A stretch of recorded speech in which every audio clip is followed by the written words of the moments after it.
You're listening to The KYLO Show, the podcast where we talk about how to keep your love on no matter what and why whole healthy families are going to save the world. And it starts right now.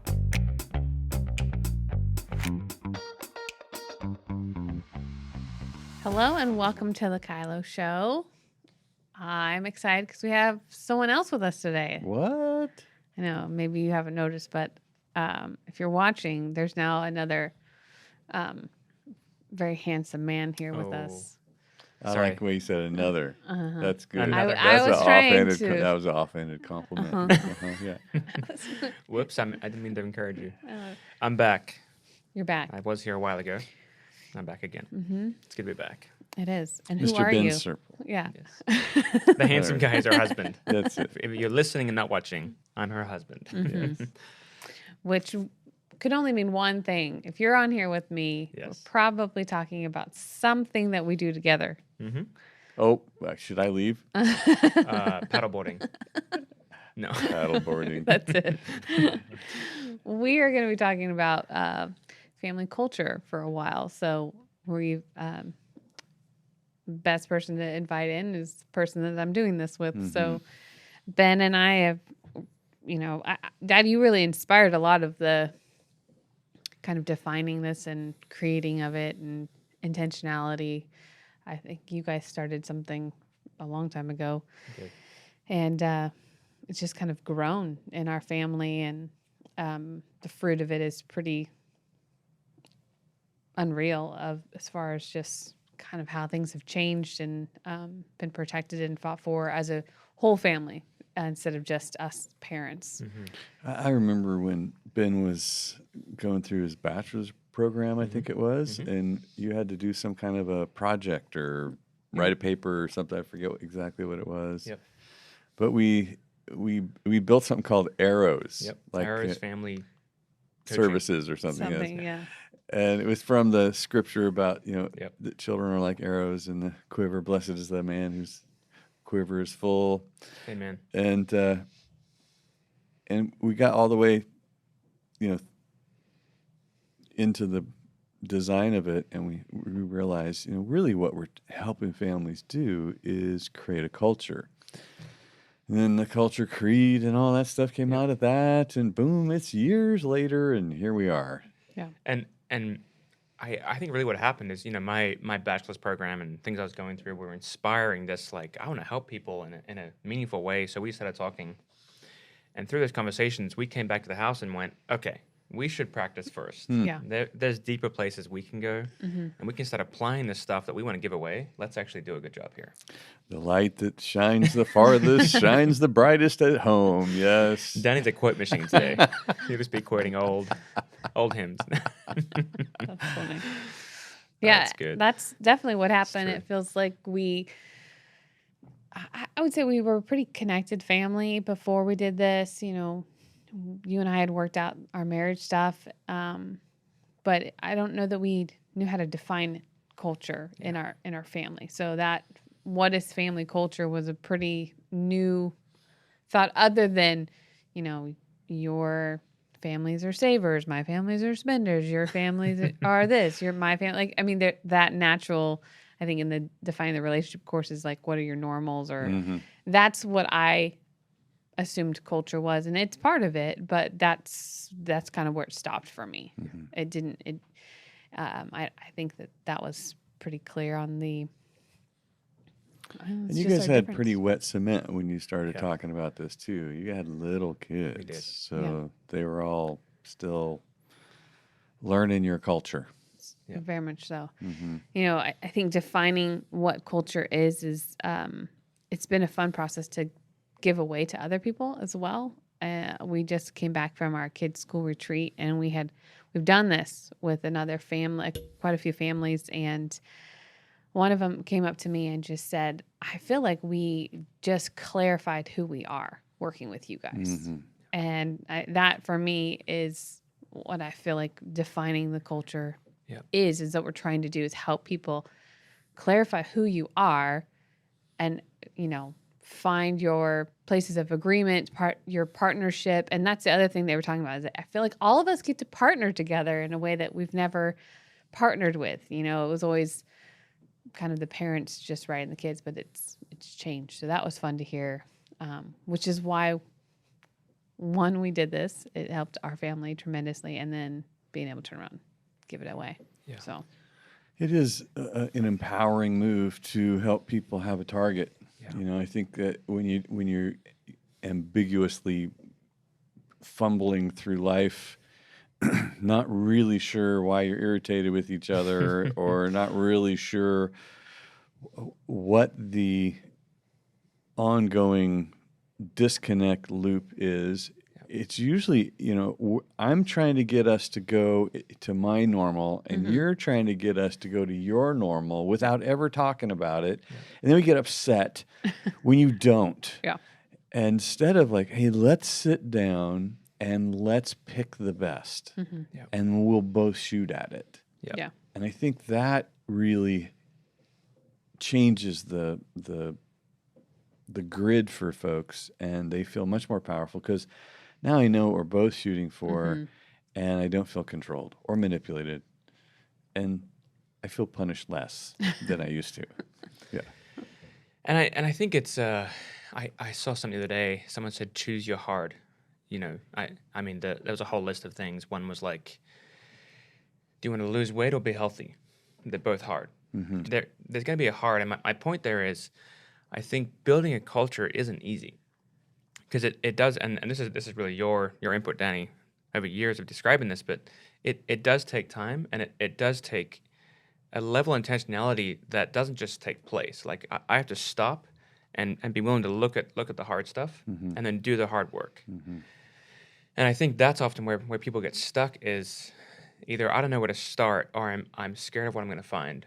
So let's just keep pretending like we're okay. And you're going to end up with a culture. Yeah. It's true. It's not like you have the option of not having one. Yeah, we just decided not to have a culture. Actually, that is one. From the That's a beginning, you culture. pretty much are birthed into a culture, whether you like it or not. Exactly. But I mean, I say that, you're going to have a culture. It happens one of two ways, on purpose or on accident. And I think on accident is majority of the people.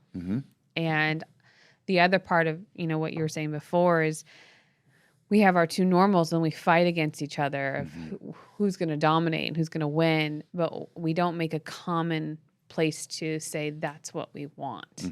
And so we live in tension rather than really this place of peace and strength together. Or synergy, or, companionship, or partnership, or like team. I think what happens is when you identify a target in the distance called your family culture, you become a team. Yeah. Like everybody's pulling in the same direction. And it's easy to point to, and when someone's not pulling their weight, I think that's a lot of time when parents are like, this kid is so lazy. I'm like, well, what's the agreed upon culture? Because they're probably getting away with this because it's part of your culture. So what are you going to do about it? Which is always our empowering language that we're asking. What are you going to do about it? What are you going to do about it? But this thing of culture, it really is happening and is on display from the moment, you get married, you start a family, you introduce kids. I always love doing the Defining the Relationship course, and you get to the parenting segment. They don't have children. And Yes. It's just a theory. Yes. of what this Well, our is. children will never be dirty. I always love that one. It's so great. My child will never have a dirty face. They'll never have boogers in their nose. Okay, Well, well. best of luck to you on that. But it's definitely when you introduce kids, even when you get married, we had a funny situation I think happen. We were going to the school retreat. We picked up our rental car, and this woman is talking, and I don't know how Ben said, "How you doing?" She's like, "Oh, I'm all right." And he's like, "Oh, why are you just all right?" She's like, "I've been married 3 months." So we start kind of giggling over, she's like, how long you guys been married or something? I don't know. Ben ends up telling her we've been married nearly 19 years. We're not best friends, her and I. And yeah, that's pretty normal. The kids are just sitting there like, Dad. But we're laughing because we're having this exchange, and she's exposing that their normals have clashed, and I don't really know what to do with that. And it just was funny to think about, like, wow, this is, you brought two cultures and you don't know how to make a partnership out of them. And you've got to figure out, how do we lead each other? How do we partner with each other? How do we feel like we are defining a culture that we both want to participate in? Because I'm sure they both brought two different normals, and they don't love everything about their normals, but they don't know how to turn it into a place where we find unity and companionship. I think it does become a challenge when something's really important to me, but it's not that important to you. Yep. Yeah. So how do we say this is really important to us? Yeah. And it comes from, well, you're really important to me, and what's really important to you, I will make really important to me. And I mean, I'm trying to think through stories right now. There's just so many moments where we've had that happen, where that isn't really important to me, or that isn't my emphasis today, or this month, or this year. But you're really important to me, just the way you described it. So I'm actually willing to let you lead in this area. You know, I didn't have to be the one, especially as the man. You know, in the church, the man should be leading all the time and should be the one in charge, or something. You know, that we get these ideas. But I think there's certain things that Brittney's going to lead our family in and take us to a place that I probably couldn't, because it's not my emphasis or my main passion or the thing Or that's even you're standing out to me. naturally gifted in. And gifts too, I think gifts and that's talents another and all thing that to pay stuff. attention to, yeah. So I mean, there's just so many moments like that where if I wasn't willing to stay humble and have this partnership experience, I think there's places that I know I wouldn't be today, and that we as a family wouldn't be, for sure. And yeah, I don't think my parents would want to live with us. It probably wouldn't be very fun to be around. Well, we'd have a couple things to say about it. No doubt. Some truthing taking place. Yeah. The other thing that happens is, culture starts to police itself when it's Yeah. a agreed upon space and it's protected, and then someone else comes into it and starts to violate it. The other people around it that want to participate and protect it start, sending off flares and warning shots, and then they engage of, hey, if we don't talk to each other that way, or we don't, interact with. We were, again, hanging out with all of our kids. We had lots of kid time, and it was great, but there was a moment where Adeline ended up in charge of some younger kids, and they were not very fun. And so I was just laughing because she's talking to me about, they're familiar with things. And so she says, I'm feeling hassled. And I was so proud of her for, and if you know Adeline, you would not be surprised that she's the one pulling out the I'm feeling hassled. The line. Yeah, totally. But it was just, and this kid responded because they're familiar with the terms, but this is the policing itself. Like, well, I've been given the duty of being in charge of everyone in the hallway at 10 o'clock at night, and you're being too wild or too loud or whatever it is. She was doing it to her brother as well. And culture isn't culture until it shows up in the children. Yeah. So now, you watch Adeline basically pull out the toolkit and start, using it on the children around her. You're like, mission accomplished. And culture is this, it's really our group, our family, our country, our community, protecting what's important to it. And each community's different, each family's different. Everyone has something that's most important to them. For some people, it's education. Like you're going to be a PhD like everybody else in this family. And some people, it's kindness. I don't care how upset you are. You don't get to be unkind. And for other people, it's $1 bazillion. Like, you're going to make $1 bazillion like the rest of us did. Everybody has a culture that ends up aiming at protecting what we say is so important to us. Yeah. I feel like we just had this conversation with our kids because we were talking about the culture that they've been given and are growing up in. It's rich in connection and relational investment and communication. So no matter where they go, that's probably going to show up. And if there's other things in their hearts to develop, to steward that they're interested in that they're not getting from us, help us give you opportunities for those. Right. And this will be a big part going forward in dating and stuff like that is Yeah. go find someone that values connection. Okay. Don't hook up with somebody who values something totally different and maybe whatever. You would lead in the connection thing, Yeah. whatever that is, like, no, this is going to be a big deal if you're going to carry on a legacy of your family culture. You really are sorting in who's going to protect this with me, or because I'm going to fight against it being violated, and you're going to fight against me fighting against it. Right. So these are some setups for your family going forward in life. Is they will sort in people that want to participate in the culture they want to live in. Instead of I ended up married and discovered in marriage that you don't want my culture. Oof.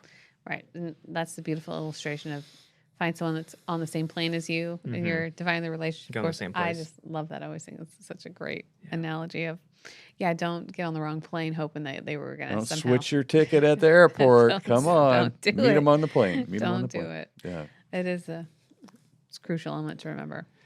And the thing I keep thinking about as we're talking is, we've talked many times over the years about, like, for instance, a classroom.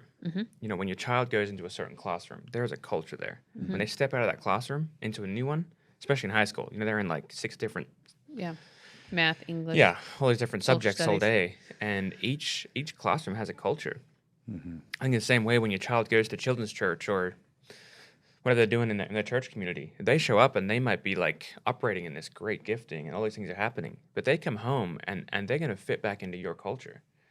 And so I think it's confusing sometimes for us, like you do that over there, but you don't do it over here, or you act a certain way here, but not with us. And it's just the culture that's being built there, the expectations, the set of agreements that have taken place, which for me is just a challenge and encouragement. Like, if I'm not currently building what I want to live with my children, what am I going to do about it? Yeah. And I think especially as the parents, this is where it begins. Yeah. In that marriage. And you're bringing up something that is, alive and killing a lot of families today, and that is where there's a shared custody situation between parents, and this child goes from one culture to the next twice a week. Yeah.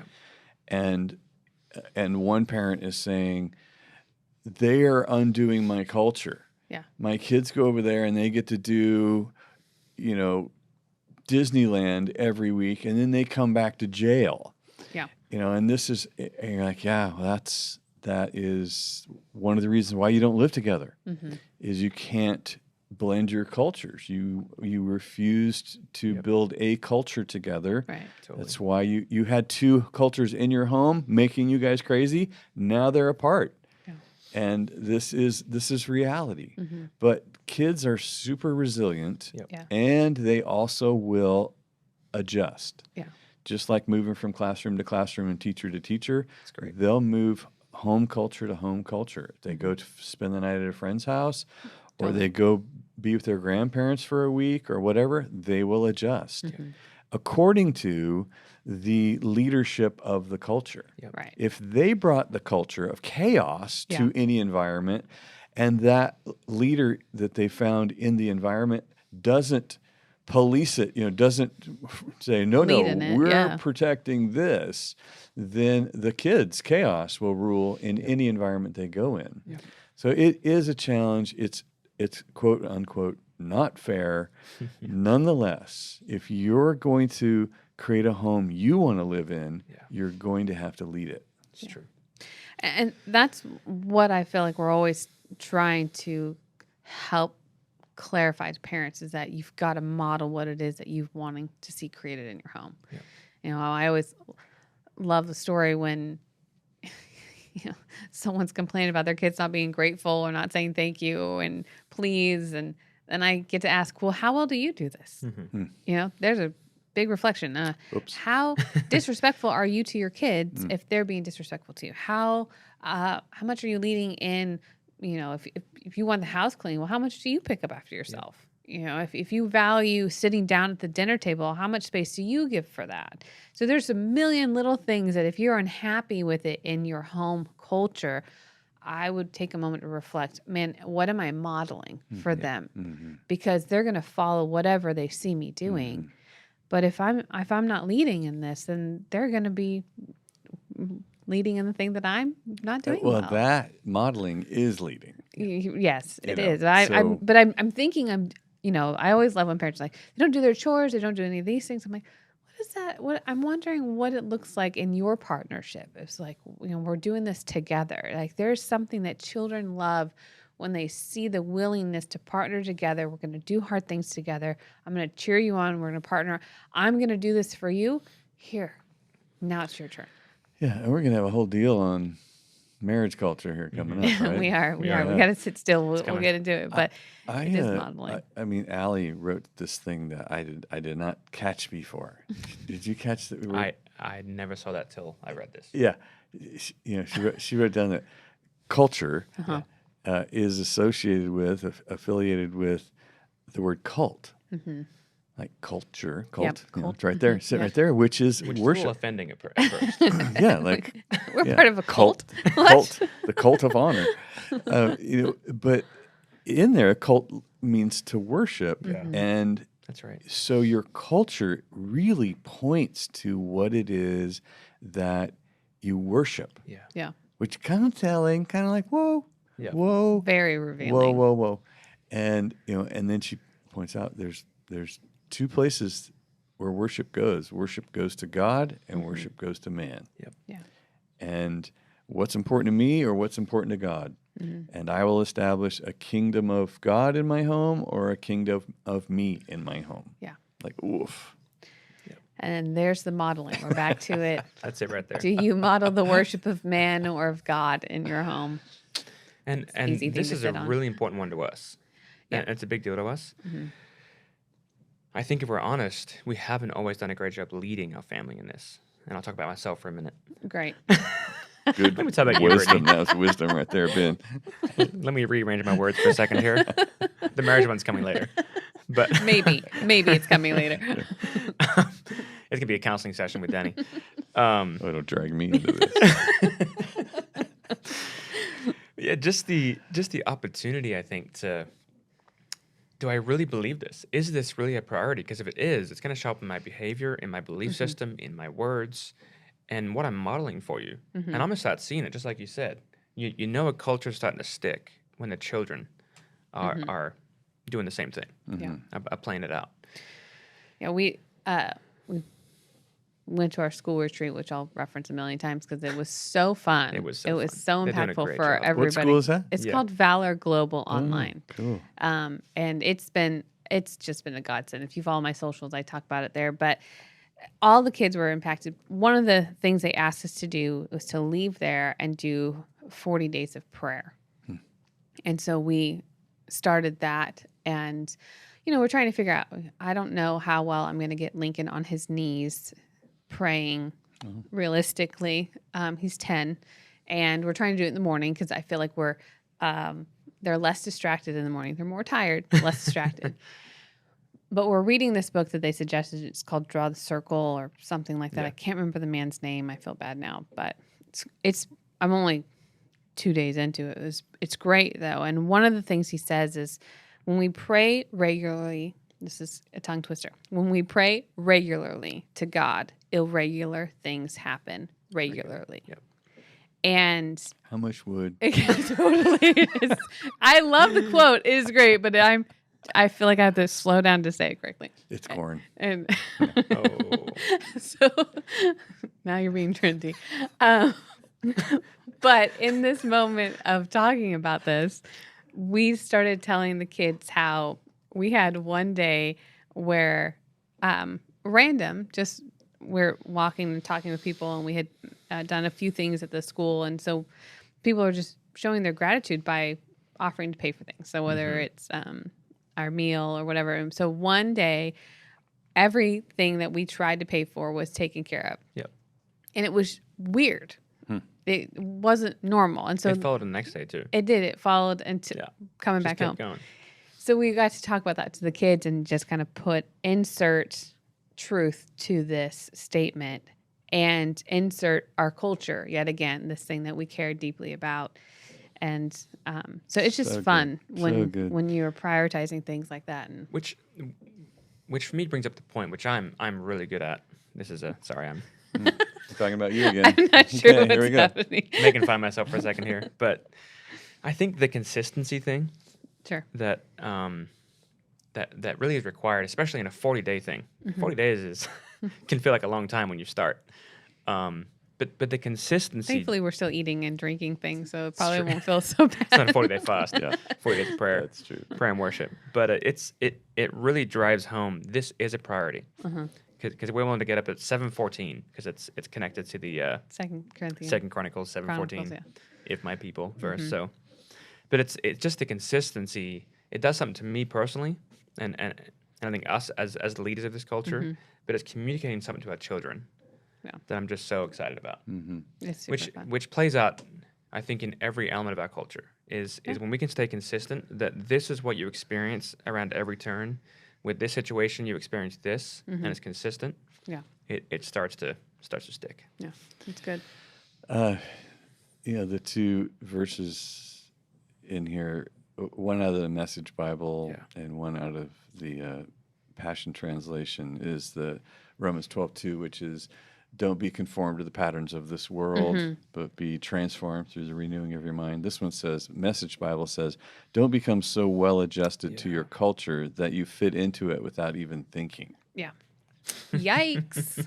Heart check. Blam. And then the Passion Translation says, stop imitating the ideals and opinions of the culture around you, but be inwardly transformed by the Holy Spirit through a total reformation of how you think. Yes. This is setting up the kingdom of God or the kingdom of man in your family. Yeah. Which is so empowering to realize, I have a choice. But it really does start with the transformation of the parent. Yeah.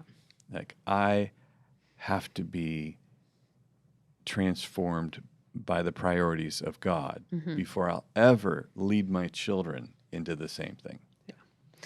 And I woke up the kids this morning at 7:14, and Lainey shot out of bed. She goes, "It's the time we humble ourselves." I mean, straight out of bed. That's what she's yelling. I'm like, hey, it's sticking. That's what we're going after. And I think that's probably when you're defining your culture. Sometimes you have all these great ideas and goals, and there's good things in your heart that you want to see come to pass in your children. Yeah. But you have to be willing to know that it's not going to be as streamlined and as perfected as possible, which again, we've adapted this 40 days of prayer to what I know will be successful in. And so far they're meeting us there, and it's been fun, but it's a good thing finding that culture. Yeah, and I think it's worth saying, like, for anyone listening to this going, I don't know where to start. It's just like I can see all the places we want to get to, but it just feels overwhelming. I think, we say this with most things, marriage, parenting, all that kind of stuff. Just pick one thing. Just start with one thing. Yeah. And get that ball moving. And then when that's got some momentum, pick the next thing. But Yeah. I think when it feels like I have to learn to juggle right now, it's frustrating. Yeah. It's not Ask working. Ashley. She's trying to learn to juggle. I've been teaching Ashley how to juggle. Yeah. Because I can juggle now. But yeah. Awesome. Well, if this is something that's been touching your heart as far as we define culture and we're kind of talking about what it looks like and really we're putting on display our family culture, I think we feel very called to a movement. We feel called to invest in the families of this world. And one of the best ways that you can help us is by becoming a partner and just sowing into what it is that we're trying to accomplish, which is whole healthy families are going to save the world. So if that's something that you're interested in and you'd like more information, you should check out the website, lovingonpurpose.com, and you'll be able to go there to partner and donate to the cause because it's a just cause. But we're going to jump into questions, so we'll see you soon.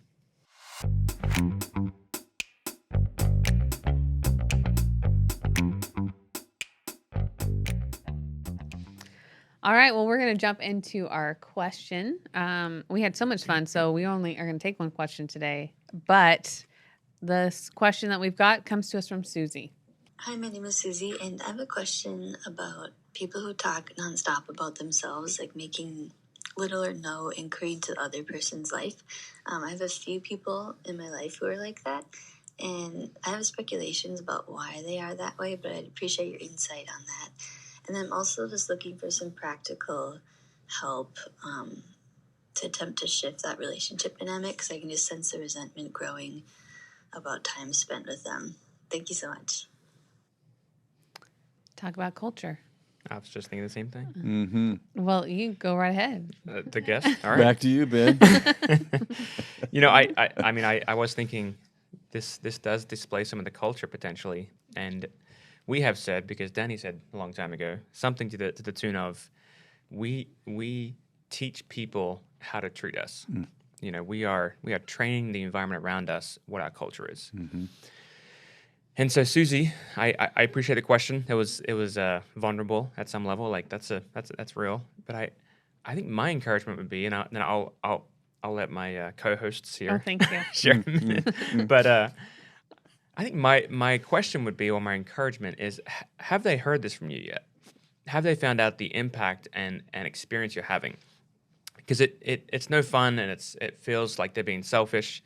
Maybe they're unaware. Maybe they think that you're just really enjoying listening to them and hearing their voice, that they don't know the impact it's having. So that might be the first place I would encourage you to look at is, have I told the truth?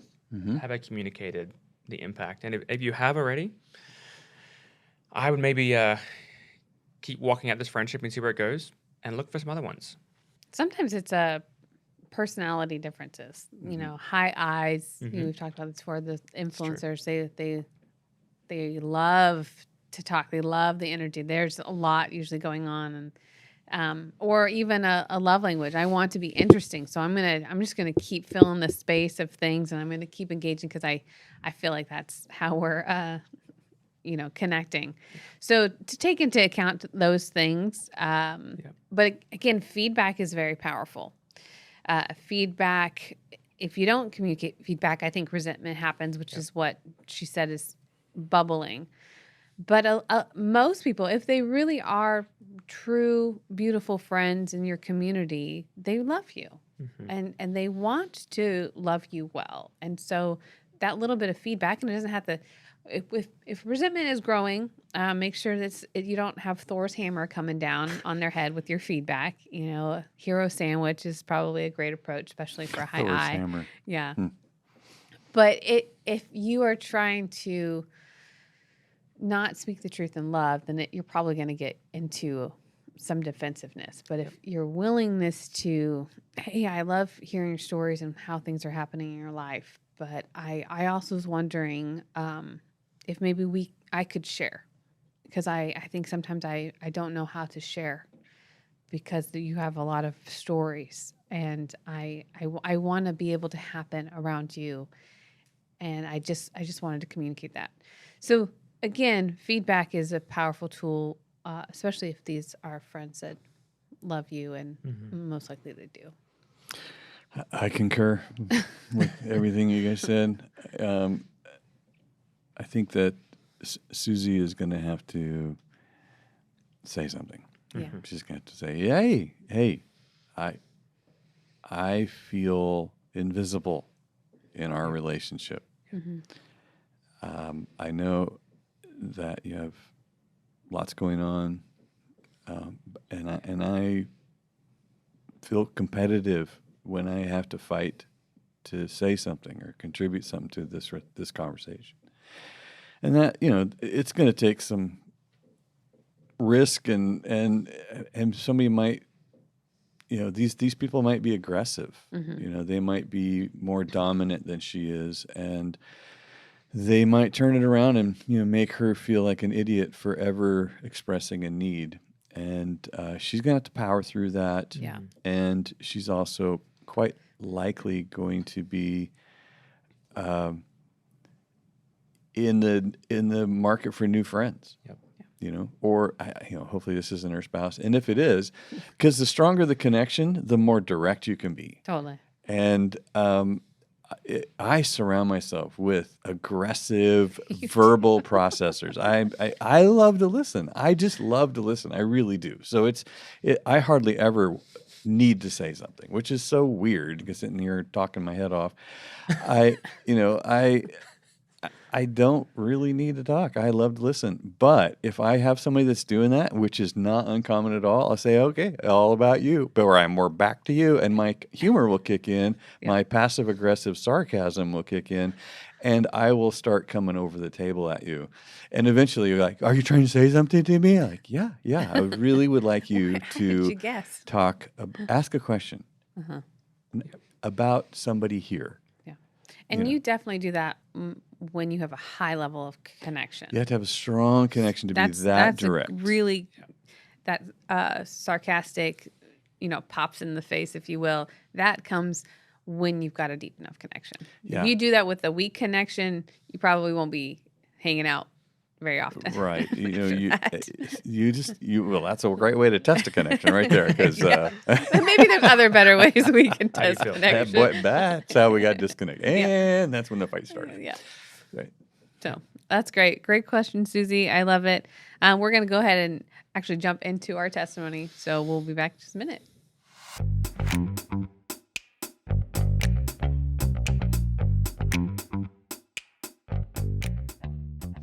All right. Well, we're going to go ahead and listen to our testimony that came in. Today, it is from Erin.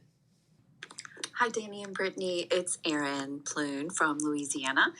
And I just want to say thank you so much for the KYLO show. It has been just a lifeline. Every week I'm on listening Tuesday morning. That's the first thing I listen to. It's really such a bright spot and just such truth in my life and keeping me on this journey. So thank you all so much for doing this. I wanted to share a quick KYLO testimony with you that happened actually last week. And it really is just such a culmination of KYLO tools and principles in my life. I have a daughter. I have two daughters, but my oldest daughter, this particular testimony is with my oldest daughter. She's 27. From the time she was born to 18, we didn't have the KYLO tools and principles and raised her in fear-based parenting, anxiety culture. It was just, we used the tools we had, but they were pretty slim and none. And so by the time she was 18, we got a hold of the KYLO principles. We got a hold of the book, Keep Your Love On, and started reading it, and it just blew up in our spirits. We knew this was truth. And so we worked hard. We were changing culture, and we have been on this journey really changing culture in our family, in our marriage, but particularly with this one daughter, this oldest daughter that we have. And so last week, we've been on the journey, and I really was feeling like I needed to have a conversation with her. I was feeling some distance and wanted to communicate my heart to her. And it really goes back to the principle of intimacy, sharing a really good iMessage. My goal with her being connection and communicating that to her, making sure she knows what my goal is with her. And so she was over, and there was a particular issue I was able to really just unpack with her. And the conversation went so beautifully. And I was able to say, I really want us to have a deeper connection, and I want to be a safe place for you. Would that be something you're interested in? And is that something you're wanting to pursue in our relationship? And it was just such a beautiful breakthrough moment for us, because we've been working really hard. I mean, she has made some really scary decisions as an adult, and we've worked hard on our connection, and to get to a place where she was able to really hear my heart and receive it. And she got up from where she was in the living room and came over and gave me this huge hug and just held on, and as a mom, to just feel that embrace, and just for her to say, Mom, thank you so much for saying this. I see you as a safe place. that to me is a KYLO testimony. And even though we started late, I feel like I just want to encourage and give the testimony of it's never too late.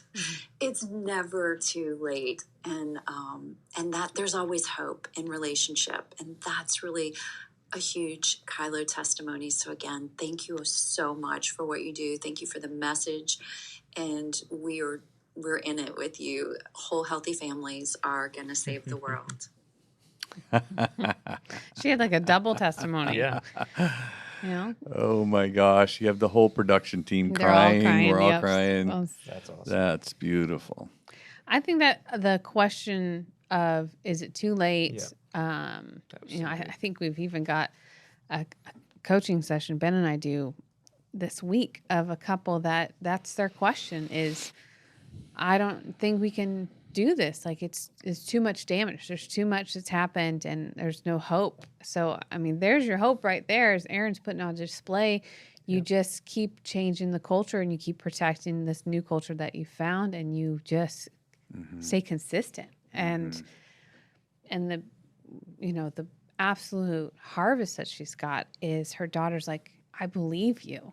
My whole childhood was something different, but what I've seen you change and protect and prioritize, I believe you. And I think that's the other part. You don't know when that moment's going to come for your kid, but it's really a matter of can you stay consistent to where they feel safe enough to say, okay. And every family wants this. Yeah. I don't care what you say.